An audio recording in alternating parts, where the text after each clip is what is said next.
Iran के ऊपर हुए एक मिलिट्री ऑपरेशन की ना दो बिल्कुल अलग अलग कहानियां हैं। एक कहानी है एक हीरोइक रेस्क्यू मिशन की और दूसरी एक खुफिया जंग की शुरुआत की। तो चलिए आज एक टैक्टिकल एनालिस्ट के नज़रिए से इस पूरी घटना को परत दर परत समझते हैं और देखते हैं कि सच्चाई क्या हो सकती है। तो कहानी की शुरुआत होती है एक बहुत ही सीधी चेतावनी से। उस वक्त के अमेरिकी राष्ट्रपति डोनाल्ड ट्रंप ने रविवार को एक बयान दिया और कहा बुधवार को वो ईरान पर कहर बरपाएंगे। मतलब एक डेडलाइन सेट कर दी गई थी और जाहिर है पूरी दुनिया की नजरें इस पर टिक गई थीं। लेकिन इस पॉलिटिकल धमकी से ठीक 2 दिन पहले मतलब शुक्रवार को एक बड़ी मिलिट्री घटना पहले ही हो चुकी थी। एक अमेरिकी F-15E eagle fighter jet Iran के ऊपर गायब हो गया था और असल में असली टेंशन की शुरुआत यहीं से हुई थी। तो चलिए सबसे पहले उस घटना को समझते हैं जिसकी वजह से ये पूरा ऑपरेशन शुरू हुआ। एक अमेरिकी जेट दुश्मन के इलाके में गिर गया था और उससे कांटेक्ट पूरी तरह से टूट चुका था। अब देखिए, ये कोई आम जगह नहीं थी जहां ये सब हुआ। ये घटना हुई थी इस्फहान के ऊपर, मतलब ईरान की सबसे क्रिटिकल जगहों में से एक। यहाँ न सिर्फ उनका सबसे बड़ा न्यूक्लियर फैसिलिटी है, बल्कि माना यह जाता है कि इसकी एयर डिफेंस सिस्टम तेहरान से भी ज्यादा मजबूत है। तो सबसे बड़ा सवाल तो यही उठता है कि एक अमेरिकी जेट आखिर वहां कर क्या रहा था। अच्छा, जो ऑफिशियल कहानी बताई गई उसके हिसाब से हुआ ये था, ईरानी एयर डिफेंस ने F-15E को मार गिराया।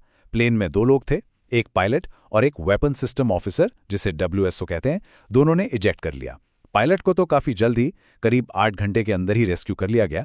लेकिन असली ड्रामा तब शुरू हुआ जब WSO का इमरजेंसी बीकन एक्टिवेट हुआ। पता चला कि वो जिंदा है और ईरान में कहीं फंसा हुआ है।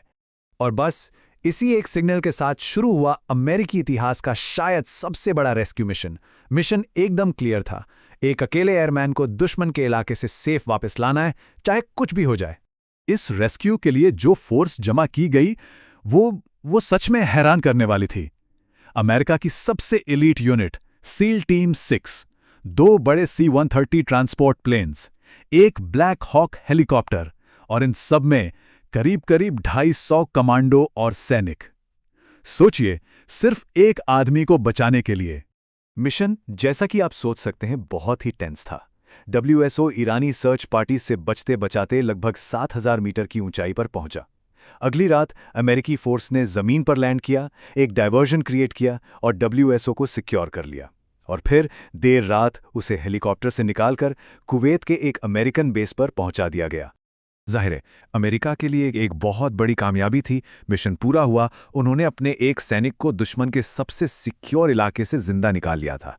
इसे एक हिस्टोरिक रेस्क्यू बताया गया। लेकिन क्या वाकई ऐसा ही था? क्या यही पूरी कहानी है? यहीं से इस पूरी कहानी में एक ट्विस्ट आता है जो हमें हर चीज पर सवाल उठाने पर मजबूर कर देता है। तो अब एक एनालिस्ट की नज़र से इस ऑफिशियल स्टोरी की पड़ताल करते हैं। देखते हैं कि इसमें कौन कौन सी बातें हैं जो ठीक से मेल नहीं खाती, जो कह सकते हैं रेड फ्लैग्स हैं। सबसे पहला और सबसे बड़ा सवाल, वो नंबर 250 कमांडोज। 250 कमांडो सिर्फ एक आदमी को बचाने के लिए। एनालिस्ट का मानना है कि अमेरिकन मिलिट्री हिस्ट्री में ऐसा पहले कभी नहीं हुआ। मतलब ये जो स्केल था वो मिशन के बताए गए मकसद से कहीं कहीं ज्यादा बड़ा था। फिर बात आती है उन C-130 प्लेन्स की। अमेरिका का दावा है कि एक टेम्परेरी रनवे पर धूल की वजह से प्लेन डिसेबल हो गए थे, इसलिए उन्हें खुद ही नष्ट करना पड़ा। वहीं ईरान का दावा एकदम अलग है। वो कहते हैं हमने दोनों प्लेन्स को मार गिराया। तो 2 दावे, 2 बिल्कुल अलग अलग कहानियां।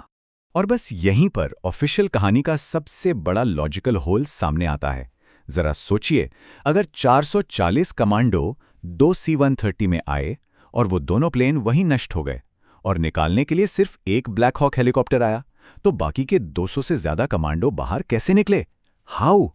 ये सवाल ही पूरी कहानी को पलट देता है। और यही सवाल हमें एक ऑल्टरनेट थ्योरी की तरफ ले जाता है। ये थ्योरी CIA के कुछ एक्सपर्ट्स और इन्वेस्टिगेटिव मीडिया ने सामने रखी है और उनका कहना है कि ये कोई रेस्क्यू मिशन था ही नहीं, ये तो असल में घुसपैठ का एक कवर था। इस टेबल को देखिए, ये काफी दिलचस्प है। एक ही ऑपरेशन लेकिन 2 मिशन। कवर स्टोरी क्या थी? एक फंसे हुए एयरमैन को बचाना। लेकिन जो असली मिशन बताया जा रहा था वो था 200 से ज्यादा स्पेशल फोर्सेस को ईरान के अंदर इंसर्ट करना और उनका टारगेट कोई WSO नहीं बल्कि इस्फहान की न्यूक्लियर फैसिलिटी थी। और जब हम इन डॉट्स को कनेक्ट करते हैं तो तस्वीर और साफ होने लगती है। याद है ट्रंप की बुधवार वाली धमकी, ईरान के यूरेनियम पर कब्जा करने की उनकी बातें और जमीन पर अमेरिकी ट्रूप्स भेजने की उनकी इच्छा। ये सब कुछ इस थ्योरी से जाकर जुड़ जाता है कि ये रेस्क्यू असल में एक बड़े स्ट्रेटेजिक प्लान का हिस्सा था। तो थ्योरी ये है, रेस्क्यू सिर्फ एक बहाना था, एक मानवीय कहानी थी जिसके पीछे असली मिशन था एक स्ट्राइक फोर्स को ईरान के अंदर भेजना, ताकि ईरान के न्यूक्लियर मटेरियल को या तो जब्त किया जा सके या फिर उसे नष्ट कर दिया जाए। तो अब हमारे सामने दो बिल्कुल अलग अलग सच हैं। एक तरफ एक हीरोइक रेस्क्यू की कहानी है और दूसरी तरफ एक खुफिया तरीके से शुरू किए गए युद्ध का आरोप। तो फाइनल क्लेम्स एकदम साफ हैं। ऑफिशियल अमेरिकी कहानी क्या है?